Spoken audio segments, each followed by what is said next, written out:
The giggle is what I can't forget. Not the sound of my pregnant wife tumbling down 14 hardwood stairs.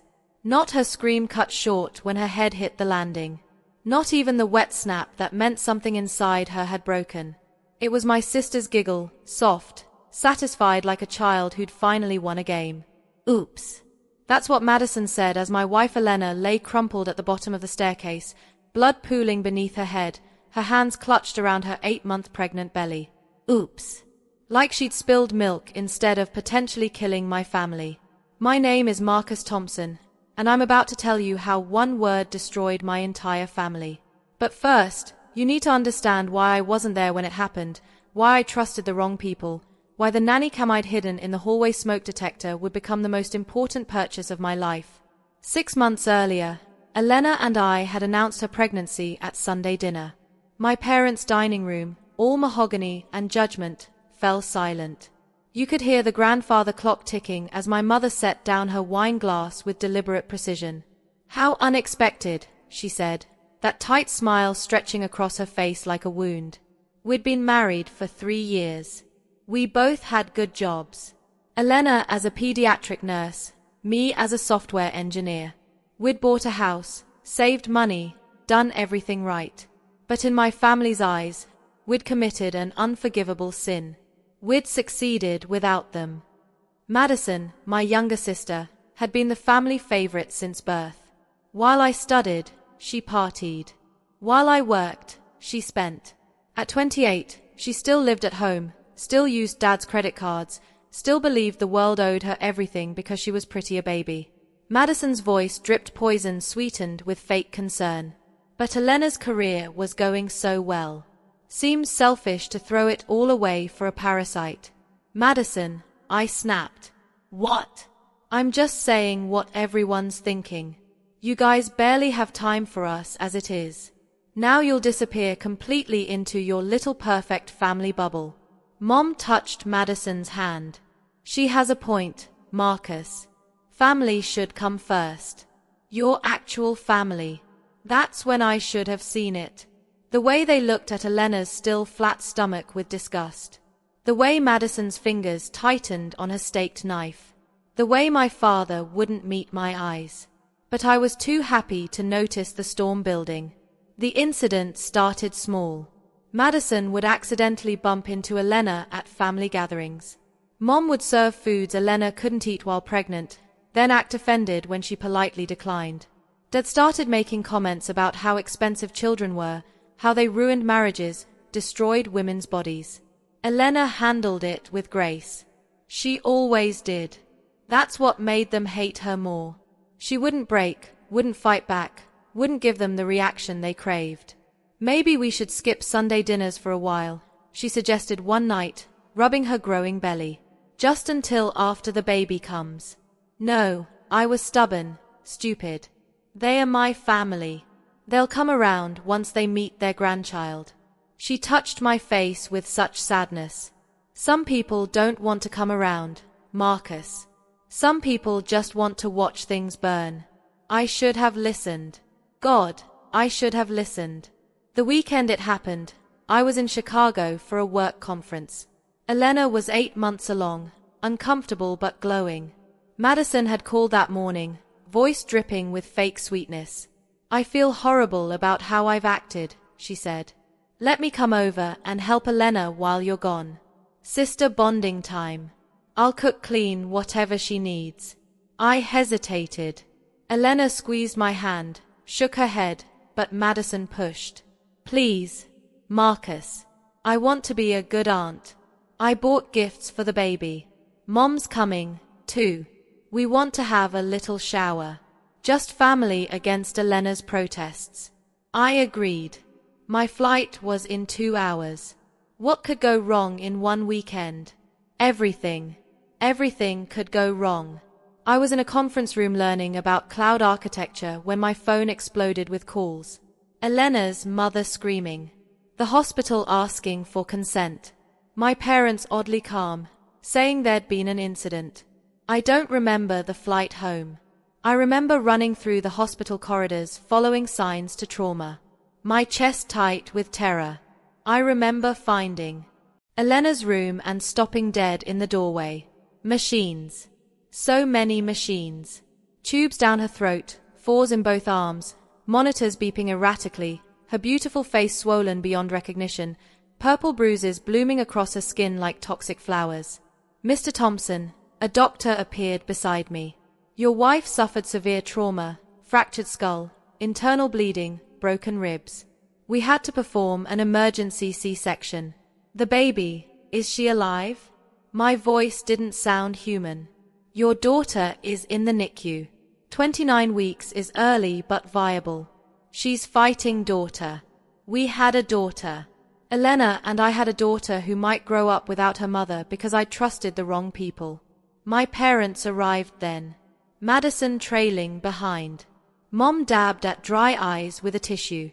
Such a tragedy, she murmured. That top step has always been slippery. We tried to warn her about wearing socks on hardwood. She fell. I turned on them, something wild rising in my chest. Elena's the most careful person I know. She held the railing going up and down every single step. How did she fall? Madison shrugged, examining her manicure. Pregnancy makes people clumsy. She was carrying laundry. Just lost her balance. Where were you getting towels from the linen closet? I heard the tumble and came running. That giggle threatened to escape again. I saw her swallow it. So scary. And you, Mom? In the kitchen making tea.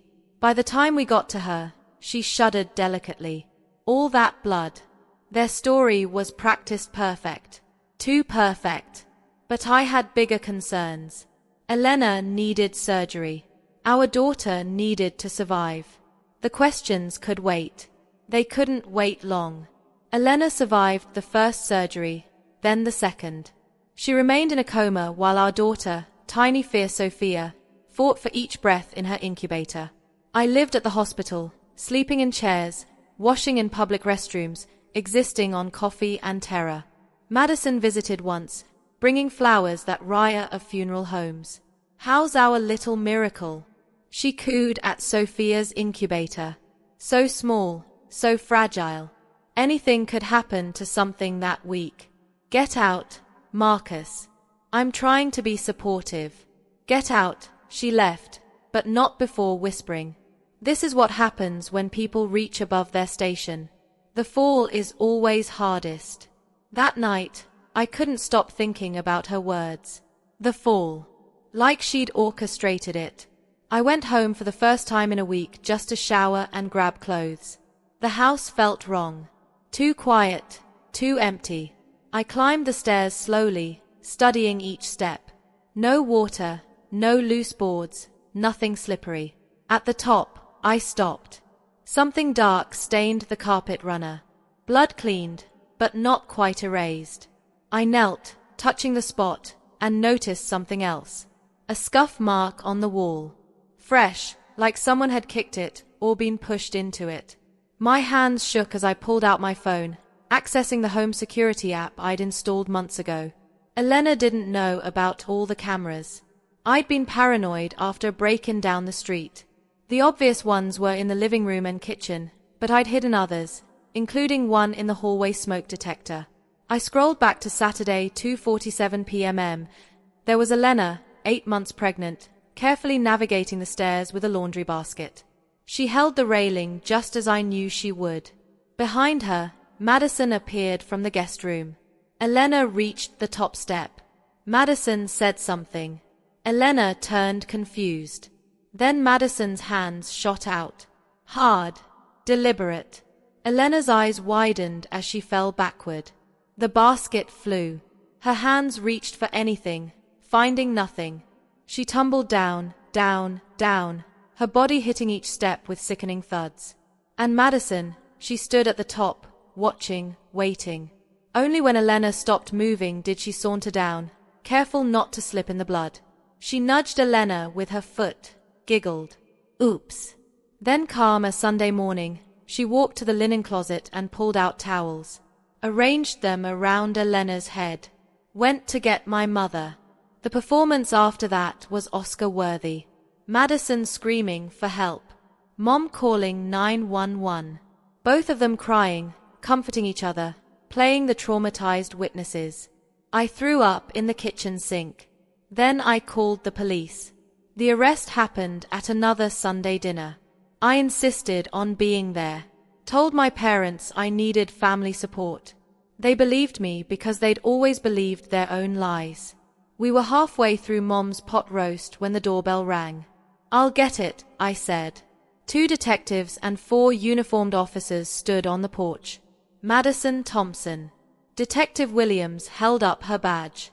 "You're under arrest for attempted murder and assault on an unborn child." The dining room erupted. Madison screaming denials. Mom sobbing about mistakes. Dad threatening to call lawyers. "There's video," I said quietly. She pushed my pregnant wife down the stairs. "It's all on video." Madison's face went white. "You recorded me in my own home, my house, my cameras, my family you tried to murder." As they cuffed her, she started laughing, hysterical, unhinged. She was ruining everything. "You were supposed to choose us. Blood is thicker than water." "You're right," I said. "And you spilled my wife's blood. My daughter's blood. That's thicker than whatever poison runs through your veins." The trial was swift. The video was damning. Madison got 15 years, eligible for parole in 7. My parents hired the best lawyers, mortgaging their house, draining their retirement. It didn't matter. You can't argue with video. They disowned me, of course. Called me a traitor for choosing that woman over family. I changed my locks and never looked back. Elena woke up 3 weeks after the attack. The first word she whispered was Sophia. "She's perfect," I told her, showing her pictures of our daughter. Tiny but perfect, just like her mom. She remembered everything. The push, the fall, the fear that our baby would die because of Madison's jealousy. "I knew," she whispered at the top of the stairs. "I knew she was going to do something." Her eyes, there was nothing human in them. The recovery was long. Physical therapy, counseling, learning to trust again. But Elena is the strongest person I know. She survived. We survived. Sophia came home after 2 months in the NICU. She's 3 now, healthy and wild and perfect. She has Elena's eyes and my stubbornness and absolutely no relationship with my side of the family. Sometimes I get letters from prison. Madison swears it was an accident, that the video was misinterpreted, that I'm destroying the family. I throw them away unopened. Now, my mother sends birthday cards to Sophia with passive-aggressive messages. "Hope you're happy with the family you chose over the one God gave you." Those go in the trash, too. But late at night, when Sophia's asleep and Elena's beside me, I sometimes think about that giggle. That satisfied sound of someone who thought they'd won. Madison was right about one thing. I did choose. I chose my wife, my daughter, my future over the toxic past that would have destroyed us all. And when Sophia asks about Daddy's family someday, I'll tell her the truth. Sometimes the most dangerous people are the ones who share your blood. Sometimes family isn't about DNA. It's about who shows up, who stays, who loves you without conditions or jealousy or rage. Sometimes you have to cut the poison out to save the patient.